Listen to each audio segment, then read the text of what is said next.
Hello students, कैसे हैं आप सब। और आप लोग 10th पास करके 11th क्लास में आए और आप चैप्टर बिजनेस का पढ़ने जा रहे हैं मेरे से। Chapter first, fundamental of business. तो इसमें मैं आपको बिजनेस के बारे में बताऊंगा। पर इससे पहले अगर आप मेरे चैनल पर नए आए हैं तो मेरे चैनल को सब्सक्राइब करना ना भूलें, बेल आइकन को प्रेस करें, लाइक करें। इससे मुझे मोटिवेशन मिलता है ताकि आपके लिए एक अच्छी वीडियो मैं आपको और बनाऊँ और जल्दी से जल्दी आपके लिए वीडियो अपलोड करूँ और आप इस चैनल का फ़ायदा उठाएँ। और बेल आइकन को प्रेस करें और मुझे आप इंस्टाग्राम पे भी फॉलो कर सकते हैं, बलोनी सर कॉमर्स क्लासेस पे। चलिए स्टार्ट करते हैं topic, fundamental of business. Business है क्या? देखो, बिजनेस में कई सारी चीज़ें आती हैं। कई लोगों को इसके बारे में कन्फ्यूजन क्रिएट हो जाता है कि ये बिजनेस है। मान लेते हैं मैंने एक सेकेंड हैंड फ़ोन खरीदा और मैं अपने दोस्त को बेचता हूँ। उसको मैंने 5,000 का फ़ोन खरीदा, मैंने 5,500 का बेच दिया, तो 500 रुपये का मैंने उस पर प्रॉफिट कमाया। तो क्या बिज़नेस के दायरे में आएगा या नहीं आएगा? बहुत से लोग कन्फ्यूज़ हो जाते हैं, सर ये बिज़नेस है। बिज़नेस नहीं हुआ, क्योंकि मेरा ये काम नहीं है, मेरा फ़ोन बेचने का काम नहीं है। अगर मैं फ़ोन बेचने का काम ही करता हूँ तो ये मेरे लिए बिज़नेस माना जाएगा। लेकिन बिज़नेस होता क्या है, इसके बेसिक फंडामेंटल क्या है, उसको मैं आपको एक एक बारीकी से समझाऊंगा ताकि आप इसमें बिल्कुल कन्फ्यूजन ना हो और अच्छी तरीके से हम इसको एंजॉय भी करें और समझे भी। तो बिज़नेस का कॉन्सेप्ट क्या है? जितने भी ह्यूमन बींग्स हैं कोई ना कोई एक्टिविटीज़ करते हैं जिसकी वजह से उनका जीवन चलता है। वो सारी एक्टिविटीज़ प्रॉफिट कमाने के लिए होती हैं ताकि वो अपने बिजनेस को ग्रो कर सकें। तो all human beings whenever they are required to perform some or other activities to satisfy their need, अपनी नीड को सेटिस्फाइड करने के लिए वो कुछ ना कुछ एक्टिविटीज़ करते हैं। They pursue different occupation to earn a livelihood and to get some psychological satisfaction. Activity which human beings undertake are known as human activities. ये जो एक्टिविटीज़ होती हैं, ह्यूमन एक्टिविटीज़, हमारी दो तरह की होती हैं, जिसमें हम इकोनॉमिक एक्टिविटीज़ कहते हैं और दूसरी को हम नॉन इकोनॉमिक एक्टिविटीज़ कहते हैं। जैसे एग्जांपल है, फार्मर बिजी है अपने फार्म हाउस में, वो काम कर रहा है। वर्कर बिजी हैं अपनी फैक्ट्री में, प्रोफेशनल बिजी हैं अपने फील्ड में, जैसे CA, doctor, chartered accountant, advocate, architect, ये सब अपने अपने काम में बिजी हैं। ये सब बिजनेस के दायरे में आते हैं। अब बात करते हैं सारी ह्यूमन एक्टिविटीज़ की, तो इसको हम क्लासीफाइड करते हैं दो तरीके से। एक होती है इकोनॉमिक एक्टिविटीज़, दूसरी होती है नॉन इकोनॉमिक एक्टिविटीज़। अगर मैं इकोनॉमिक एक्टिविटीज़ की बात करता हूँ तो इकोनॉमिक एक्टिविटीज़ वो एक्टिविटीज़ होती हैं जो प्रॉफिट कमाने के उद्देश्य से की जाती हैं। इससे समाज सेवा वगैरह कुछ नहीं होती। इसका मेन ऑब्जेक्टिव होता है प्रॉफिट को अर्न करना। जो भी एक्टिविटीज़ प्रॉफिट कमाने के लिए की जाती हैं वो सारी की सारी एक्टिविटीज़ क्या होती हैं? हमारी इकोनॉमिक एक्टिविटीज़ मानी जाती हैं। Economic activities are those activities which are undertaken to earn livelihood or money. Economic activities are concerned with the production, distribution and consumption of goods and services. For example, एक teacher teaching करता है school में, एक shopkeeper सामान बेचता है, एक doctor earn money करता है अपने पेशेंट्स को ठीक करने के लिए। तो ये सारी एक्टिविटीज़ क्या मानी जाएगी? हमारी इकोनॉमिक एक्टिविटीज़ मानी जाएगी। अगर संक्षेप में बोलूँ, शॉर्ट में बोलूँ, तो इकोनॉमिक एक्टिविटीज़ वो एक्टिविटीज़ होती हैं जो प्रॉफिट कमाने के उद्देश्य से की जाती हैं, जिनका ऑब्जेक्ट क्या होता है? प्रॉफिट को अर्न करना होता है। ये जितनी भी एक्टिविटीज़ होती हैं ये इसके दायरे में आती हैं। फर्दर अगर मैं इसको क्लासीफाइड करूँगा तो ये और बढ़ जाती हैं। इसमें तीन चीज़ें आ जाती हैं, बिजनेस, प्रोफेशन और एम्प्लॉयमेंट। वो भी इसी एक्टिविटीज़ के अंतर्गत आते हैं, जिसको मैं इसके बाद आपको समझाता हूँ। लेकिन इसके बाद मैं आपको समझाता हूँ non economic activities. Sir non economic activities क्या होती हैं? आप लोगों ने क्लास 9th में भी पढ़ा होगा इकोनॉमिक और नॉन इकोनॉमिक एक्टिविटीज़ में। तो नॉन इकोनॉमिक एक्टिविटीज़ जो होती हैं वो बेसिकली जो होती हैं वो नॉन प्रॉफिट कमाने के लिए होती है। प्रॉफिट कमाना इनका ऑब्जेक्ट नहीं होता। इनका बेसिक ऑब्जेक्ट होता है समाज की सेवा करना होता है। कोई प्रॉफिट नहीं कमाते, ये अपनी सिंपैथी, लव, इफेक्शन, इसके दायरे में आते हैं। Non economic activities are those activities which are undertaken for the satisfaction of psychological, emotional and social needs. They are perform out of love, sympathy, human values, religious, patriotism, affection. The main aim of these activities is not earn money but provide free services and gain mental satisfaction. ये क्या करते हैं? Free services देते हैं। जैसे आपने एक अंधे व्यक्ति को रोड पार करा दी, ये भी क्या है? हमारी नॉन इकोनॉमिक एक्टिविटीज़ में आती है। एक डॉक्टर ट्रीट करता है अपने बच्चे को, एक स्टूडेंट प्रे करता है मंदिर में जाकर कि अच्छे मार्क्स के लिए, अच्छे ग्रेडिंग के लिए। आप लोग भी करते हो ना ये सब। A house wife cooking food for his family, आपकी मम्मा आपके लिए घर पे खाना बनाती है, तो ये भी नॉन इकोनॉमिक एक्टिविटीज़ में आती है। मैं टीचर हूँ, मैं अपने बच्चों को अगर पढ़ाता हूँ, वो भी नॉन इकोनॉमिक एक्टिविटीज़ के दायरे में आएगा। तो एक नॉन इकोनॉमिक एक्टिविटीज़ वो एक्टिविटीज़ होती हैं जिसका उद्देश्य क्या होता है? प्रॉफिट कमाना नहीं होता, बल्कि समाज की सेवा करना होता है। ये जो आती हैं इसके अंतर्गत आती हैं। तो इसके बाद मैं इसकी डिटेल्स और बताता हूँ आपको। तो इकोनॉमिक एक्टिविटीज़ जो होती हैं हमारी तीन तरह की होती हैं, तीन तरह की देखने के लिए मिलती हैं। तो इसमें जो आता है, पहला आता है आपका बिजनेस, प्रोफेशन और एम्प्लॉयमेंट। तो economic activities can be divided into 3 categories, first business, second profession, third employment. तीनों को समझते हैं है क्या चीज। तो सबसे पहले आता है बिजनेस। बिजनेस में क्या आता है, बिजनेस में वो सारी एक्टिविटीज आती है जिसका मेन मोटिव क्या होता है, प्रॉफिट को अर्न करना होता है। हम जो पढ़ रहे हैं बेटा बिजनेस स्टडीज पढ़ रहे हैं, बिजनेस स्टडीज में जो बिजनेस की बात करते हैं, it refer to those activities which are connected with the production. इसमें प्रोडक्शन भी इसमें आता है, परचेज भी इसमें आता है, सेल और distribution of goods and services at a regular basis. बेट जरा इसमें ध्यान रखना है, ये जो है किस पे है, रेगुलर बेसिस पे होना चाहिए। एक दिन की एक्टिविटीज बिजनेस में नहीं आएगी। जैसे मैंने अभी आपको इससे एग्जांपल दिया था कि मैंने सेकंड हैंड फ़ोन खरीदा, मेरे दोस्त को पसंद आया, मैंने वही फ़ोन अपने दोस्त को 500 रुपये ऊपर में बेच दिया, वो बिज़नेस में नहीं आएगा। कई बार हम क्या करते हैं, हमारी किताबें पुरानी हो जाती हैं तो उसे हम सेकंड हैंड किसी और को सेल कर देते हैं, वो बिज़नेस के दायरे में भी नहीं आएगा। ठीक है, तो हमारे घर में कई बार कूड़ा वूड़ा पड़ा रहता है, जैसे नहीं होता वो पुराना लोहा टीन कबाड़ गत्ते उत्ते मम्मी वगैरह करती है ना, सेल कर देती हैं, तो वो भी बिज़नेस में नहीं आएगा। बिज़नेस का मतलब होता है जो हम रेगुलर बेसिस पे काम कर रहे हैं वही बिजनेस है, with the purpose of the earning income और profit through the satisfaction of human needs. However profit is not only the aim of business. Profit कमाना ही बिजनेस का मेन एम नहीं होता, it may be have other purpose of such promotion of employees, maintaining goodwill of the firm and also welfare of the society. तो बेटा आपको यहाँ देखें, वीडियो को पॉज करके आप इसका स्क्रीनशॉट भी ले सकते हैं और इसके नोट्स भी बना सकते हैं, बिल्कुल अच्छी लैंग्वेज में, मैंने आसान लैंग्वेज में लिखे हुए हैं। तो अब आपको मैं समझा रहा था मुझे कि बिजनेस में क्या आता है। तो बिजनेस में आप वो सारी एक्टिविटीज आती हैं जो हम प्रॉफिट कमाने के लिए करते हैं, पर प्रॉफिट कमाना हमारा सोल ऑब्जेक्टिव नहीं होता।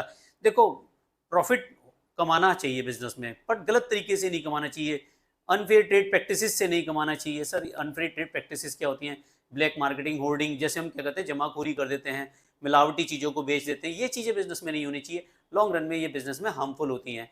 अगर आपने देखा होगा एक दुकान पे बहुत अच्छी भीड़ होती है क्योंकि उसकी गुडविल बहुत अच्छी होती है, वो फेयर प्राइजेस पे सामान बेचता है, अच्छी क्वालिटी के प्रोडक्ट सेल करता है, तो कस्टमर का उस पर विश्वास होता है और उसकी गुडविल बनती है।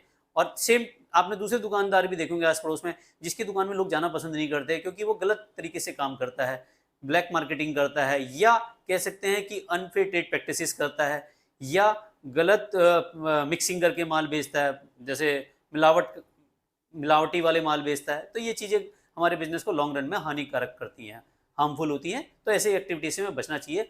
तो बिजनेस क्या होता है, जो रेगुलर बेसिस पे होता है, इसमें प्रोडक्शन भी आता है, परचेज भी आता है, सेल्स भी आता है, आफ्टर सेल सर्विसेज, ये सारी चीज़ें इसके दायरे में आती है, पर जो रेगुलर बेसिस पे होना चाहिए, जिसका मेन मोटिव प्रॉफिट कमाना तो होता है, परंतु हम साथ साथ में समाज की सेवा भी करते हैं। किस तरह से करते हैं, उनको फेयर प्राइजेस पे सामान देकर और अच्छी क्वालिटी के प्रोडक्ट देके। अब हम देखते हैं कि सर ये है क्या, इसके फीचर्स कैसे पहचानेंगे। सबसे पहला फीचर आता है it is an economic activities. Video को पॉज करके आप बेटा यहाँ तक का नोट्स भी कर सकते हैं। दूसरी आती है production of goods and services. तीसरा आता है sale of exchange of goods and services. Fourth आता है dealing in goods and services on the regular basis. Fifth आता है प्रॉफिट अर्निंग। तो अगर हम इसके बाद देखते हैं, इसके बाद दो हेडिंग और आएंगी जो मैं भी इसके अगले पार्ट में डालता हूँ। तो पहले इसको समझ लेते हैं है क्या। It is an economic activities which is carried on with the primary objective of earning livelihood or money. Earning profit is the main aim of every business activities. Activities done out of sympathy, love or affection for any charitable purpose do not fall under the category of business. वो इस category में नहीं आएगा। ध्यान रखना, ऐसी activities जिसका जो भी बिजनेस है, जिसकी एक्टिविटीज क्या है, सिंपैथी, लव और अफेक्शन या कोई भी चैरिटेबल पर्पज है, तो वो हम इस कैटेगरी में, बिजनेस की कैटेगरी में नहीं लेंगे। तो बेटा बिजनेस की कैटेगरी में आपको ध्यान रखना है, कोई भी आप जो काम करेंगे जिसका मेन क्या होता है, अर्निंग प्रॉफिट। क्या है, अर्निंग प्रॉफिट कमाना होता है। तो बिजनेस क्या होता है हमारा, इकोनॉमिक एक्टिविटीज के लिए चला जाता है, जिसका मेन मोटिव होता है हम प्रॉफिट को कैसे अर्न करें। सेकंड आता है production of goods and services. Business में क्या होता है, गुड्स और सर्विसेज का क्या होता है, प्रोडक्शन होता है। हर बिजनेस इंटरप्राइजेस आइदर प्रोड्यूस और प्रोक्यूर्स गुड्स और services from producer. Goods may be consist of consumers or industrial goods and services may be include transportation, banking, etc. ये सारी चीजें गुड्स इसमें आएंगी प्रोडक्शन में, गुड्स एंड सर्विसेज में। आपने देखा होगा कि जो हम इंडस्ट्रियल भी करते हैं वो भी गुड्स प्रोसेस करते हैं, प्रोडक्शन करते हैं, फाइनल प्रोडक्ट कंज्यूमर तक पहुंचाते हैं, वो जितनी भी सर्विसेज हैं वो सब इसके दायरे में आएंगी। यानी कि एक बंदा सामान समाज सामान को बनाता भी है, सर्विसेज भी देता है। जैसे एक डॉक्टर है, वो क्या देता है? सर्विसेज देता है, वो भी बिजनेस के दायरे में आएगा। एक चार्टर्ड अकाउंटेंट क्या देता है? सर्विसेज देता है। एक लॉयर क्या देता है? सर्विस देता है। एक दुकानदार क्या करता है? सामान बेचता है। तो गुड्स और सर्विस दोनों ही इस दायरे में ली जाती हैं। नेक्स्ट आता है सेल और exchange of goods and the services. सारी बिजनेस एक्टिविटीज में, चाहे वो डायरेक्टली हो या इनडायरेक्टली हो, जिसमें ट्रांसफर होता है exchange of goods and services का किसी ना किसी प्राइस के लिए, सर्विसेज फॉर वैल्यू। प्रोडक्शन और परचेज ऑफ गुड्स और personal consumption can not be called a business activities as there is no scale और ट्रांसफर फॉर वैल्यू। अगर हम पर्सनल कंजम्पशन के लिए किसी गुड्स को यूज कर रहे हैं, सर्विसेज को यूज कर रहे हैं, तो वो इसके दायरे में नहीं आएगा। तो आपको इस समझ में आ गया होगा, जितनी भी बिजनेस एक्टिविटीज होती है, चाहे वो डायरेक्टली हो या इनडायरेक्टली हो, जिसमें ट्रांसफर किया जाता है एक्सचेंज ऑफ गुड्स और सर्विसेज को किसी ना किसी वैल्यू के लिए, लेकिन सेम कंडीशन हम करते हैं, अगर वही कंजम्पशन और गुड्स और सर्विसेज हम अपने पर्सनल कंजम्पशन के लिए करेंगे तो वो बिजनेस के दायरे में नहीं आएगा। Dealing in goods and services and regular basis. Regular basis की बात मैं कर रहा हूं, तो ये रेगुलर बेसिस होना चाहिए। एक दिन कोई काम करते हैं तो वो बिजनेस के दायरे में नहीं आएगा। A single transaction of sale and purchase doesn't constitute of the business. जैसे मैंने आपको बताया था, मैंने सेकंड हैंड मोबाइल बेचा या मैंने अपनी सेकंड हैंड बुक्स बेची, वो इसके दायरे में नहीं आएगा। Profit earning. हर बिजनेस का मेन मोटिव क्या होता है? प्रॉफिट को कमाना होता है। The main aim of the every business to earn profit. No business can be survive for long without earning profit. For example, goods given as a charity are not business activities. ये ध्यान रखना है, अगर goods को charity purpose के लिए दे रहे हैं तो वो बिजनेस के दायरे में नहीं आएगा। तो जो भी मेन एम होता है बिजनेस का, वो होता है प्रॉफिट कमाना। अगर प्रॉफिट नहीं कमाएंगे तो बिजनेस को नहीं चला पाएंगे, क्योंकि बिजनेस को चलाने के लिए प्रॉफिट एक मेन ऑब्जेक्ट होता है। इसके बाद इसकी दो हेडिंग्स आती है, अनसर्टेनिटी ऑफ रिटर्न और एलिमेंट ऑफ रिस्क, जो मैं भी बताता हूं। तो अगला जो हमारा हेडिंग आता है वो आता है अनसर्टेनिटी ऑफ रिटर्न और element of risk. Her business में हमें अनसर्टेनिटी ऑफ रिटर्न देखने के लिए मिलते हैं, क्योंकि बिजनेस का जो एम होता है वो प्रॉफिट कमाना होता है। हर बिजनेस में अनसर्टेनिटी ऑफ रिटर्न होते हैं, क्योंकि बिजनेस में be earn from his investment, it is not certain as to what amount of the profit will be earn. वो ये नहीं बता सकता कि जितना अमाउंट हमने इन्वेस्ट किया है उसमें कितना हमें रिटर्न मिलने वाला है। किसी भी बिजनेस में ये चीज हमें पता नहीं चल पाती। नेक्स्ट आता है element of risk. Her business में रिस्क होता है, तो अगर रिस्क जितना ज्यादा होगा प्रॉफिट उतना ज्यादा होता है। आपने देखा होगा, जिस बिजनेस में जितना ज्यादा रिस्क उतना ज्यादा प्रॉफिट। लेकिन हम क्या आते हैं, रिस्क हमेशा अनसर्टेनिटी होती है, ये नहीं कह सकते कि क्या आ सकता है। Risk is the uncertainty of associated with and expose to the loss. The risk element is always existing in the every business. It is related to with certain factor like change in consumer taste and fashion, change in method of production, strike increases competition, fire, theft, change in the government policy। ये कई सारी चीजें देखने के लिए मिलती है। अभी आपने रिसेंटली देखा होगा, गवर्नमेंट ने 2000 का नोट बैन कर दिया है, तो इससे भी क्या कहते हैं, कई बिजनेस में इंपैक्ट आ जाता है। तो एलिमेंट ऑफ रिस्क हमेशा बिजनेस में बना रहता है। फैशन में एकदम चेंज आ गया तो आपके जो पुराने फैशन थे वो आउटडेटेड हो गए। टेक्नोलॉजी में कोई चेंजेस आ गए, आपने देखा होगा कंप्यूटर मोबाइल फोन में सबसे ज्यादा चेंजेस आ जाते हैं। जो आज आपका लेटेस्ट मॉडल है, 6 महीने बाद वही मॉडल पुराना देखने के लिए मिल जाता है। तो जब टेक्नोलॉजी अपडेटेड हो जाती है, नई टेक्नोलॉजी मार्केट में आती है, तो पुरानी टेक्नोलॉजी भी आउटडेटेड हो जाती है। उस समय क्या होता है, जो अगर बिजनेस में अगर हमारे पास उनका स्टॉक पड़ा रहता है, तो जब टेक्नोलॉजी अपडेटेड होती है तो आपने देखा होगा जो भी हमारे पास पुराना स्टॉक है वो सब हमारा मार्केट से बाहर हो जाता है।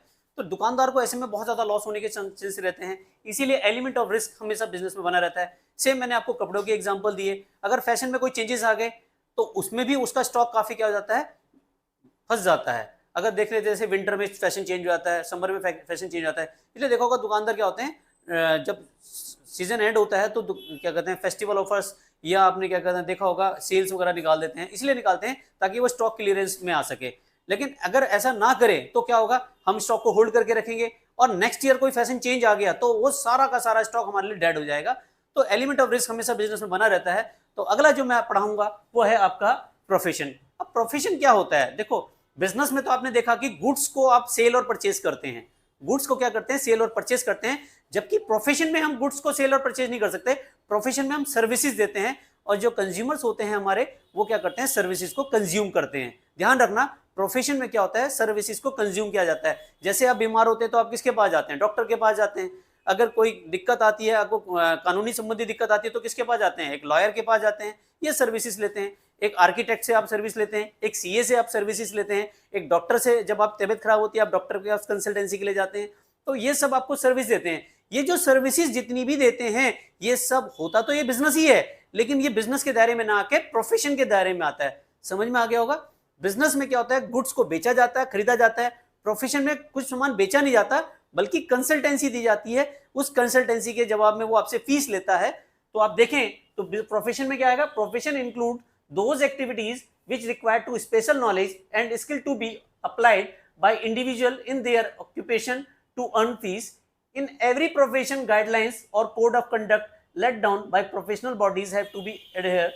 For example, CA, doctor, advocate, ये मैंने आपको कई सारे एग्जांपल देखने के लिए मिल गए। इनका अपना एक एसोसिएशन होता है, इनकी अपनी कॉर्पोरेट बॉडी होती है, इनकी अपने रूल रेगुलेशन होते हैं, कोड ऑफ कंडक्ट होते हैं जिसको ये लेके चलते हैं, इनकी अपनी प्रोफेशनल फीस होती है। तो हम समझते हैं कि इसके फीचर्स क्या है प्रोफेशनल के। Well defined body of knowledge, her profession में अपना एक सिस्टमाइज बॉडी ऑफ नॉलेज होती है जो हमें देखने के लिए मिलती है, जो इंस्ट्रक्शंस दिए जाते हैं उनको ये फॉलो किए करते हैं। फिर आता है restricted entry, every profession restricted the entry on the basis of examination और education. Individual can enter a profession like doctor, lawyer only after requiring knowledge. अगर आप देखेंगे एक सीए के, आपको सीए बनना है तो आपको चार्टर्ड अकाउंटेंसी के एग्जाम क्लियर करने पड़ेंगे। अगर आपको लॉयर बनना है तो बार काउंसिल में रजिस्ट्रेशन कराना होगा, उसके लिए आपको लॉ के एग्जाम्स क्लियर कराने पड़ेंगे। तो ऐसी डॉक्टर बनना है तो उसके लिए एमबीबीएस क्लियर करना होगा। तो ये सारे एग्जामिनेशन आपको क्लियर करने के बाद ही आपको उसमें एंट्री मिल सकती है, अदरवाइज यहाँ पे क्या रहेगा, रिस्ट्रिक्टेड एंट्री रहेगी। एक आम व्यक्ति इन प्रोफेशन को नहीं कर सकता जब तक इनके एग्जामिनेशन को वो पास नहीं कर लेता।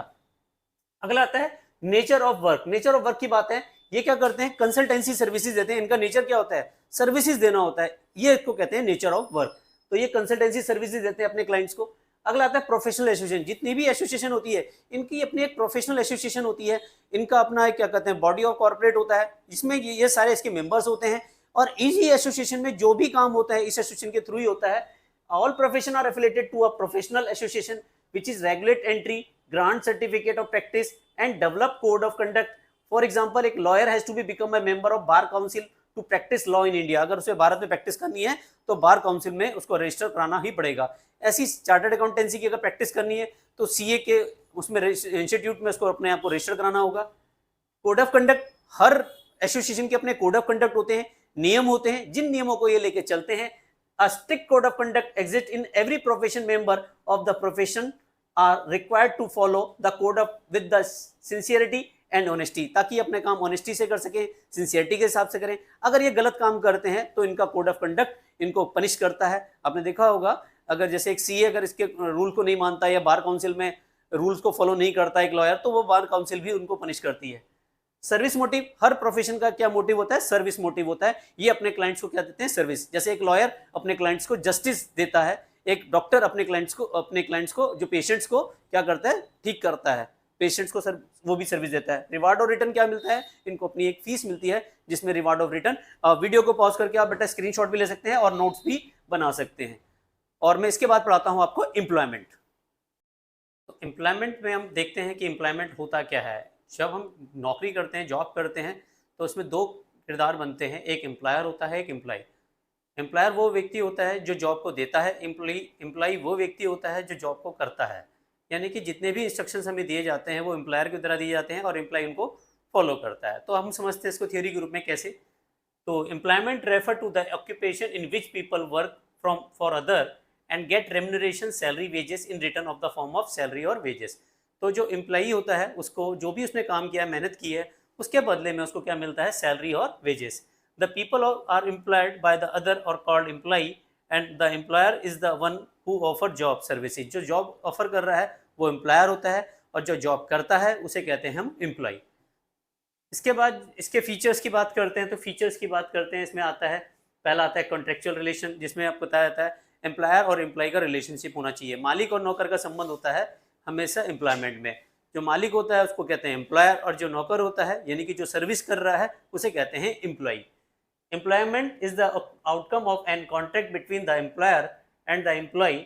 The contract may be written or oral. It consists of terms and condition of the employment. ये term condition क्या हो सकती है, oral में भी हो सकती है और written में भी हो सकती है। जो ये term condition की जाती हैं वो सारी की सारी contractual relationship में मानी जाती हैं। नेक्स्ट आता है रिवार्ड ऑफ रिटर्न। रिवार्ड और रिटर्न वो चीज़ होती है जो एम्प्लॉयमेंट में मिलता है, यानी कि एक एम्प्लॉयर अपने एम्प्लॉय को सैलरी या वेजेस देता है जो उसके टर्म एंड कंडीशन में दी जाती है, जो उसने काम किया है उसके मेहनत के रूप में। नेक्स्ट आता है nature of work. Nature of work की बात करते हैं, जो भी मेरा एम्प्लॉयर मुझे कहेगा मेरे को वही काम करना होगा। Employee is the required to perform work as prescribe by the employer. Employer जो भी कहेगा हमें वही काम करना होगा। कैपिटल इन्वेस्टमेंट की बात करते हैं तो बेटा कैपिटल इन्वेस्टमेंट नहीं होता, जॉब में कोई कैपिटल इन्वेस्टमेंट नहीं होता, क्योंकि सारा इन्वेस्टमेंट किसका होता है, एम्प्लॉयर का होता है। नेक्स्ट आता है code of conduct. Code of conduct कहते हैं नियम और कानून। तो नियम कानून किसके होते हैं, वर्कर के नहीं होते, किसके होते हैं, ऑनर के। तो जो ऑनर है, जो एम्प्लॉयर है, जो वो हमें नियम बताएगा हमें उसी नियम को फॉलो करना होगा, उसी नियम को करना होगा। नेक्स्ट आता है क्वालिफिकेशन। क्वालिफिकेशन की बात करते हैं तो क्वालिफिकेशन में क्या होगा, जो एम्प्लॉयर को रिक्वायरमेंट है उसी के हिसाब से वो जॉब देगा। जिस काम के लिए उसने हमें रखा है उसके रिक्वायर्ड क्वालिफिकेशन, रिक्वायर्ड शर्तें होंगी, उनको फुलफिल करना होगा, और ये वो हमें इसके हिसाब से ट्रेनिंग भी देगा और जो उस तरह से हमें काम को करना होगा। आई होप कि आपको तीनों चीज़ें समझ में आ गई होंगी। तो ये चीज़ कैसे करेंगे, आप इसके क्या कहते हैं थ्योरी के रूप में नोट्स भी बना सकते हैं। वीडियो को पॉज करके स्क्रीनशॉट ले लीजिए आप इसका। और अगर आप मेरे चैनल पे नए आए हैं तो मुझे सब्सक्राइब करना ना भूलें। एक सब्सक्राइब मुझे मोटिवेट करता है ताकि मैं आपको एक अच्छी वीडियो और बना के दूँ नेक्स्ट वीडियो। और इसको आप मुझे इंस्टाग्राम पे भी फॉलो कर सकते हैं, ब्लोनिसर कॉमर्स क्लासेस में। Love you all, thank you for watching ब्लोनिसर कॉमर्स क्लासेस।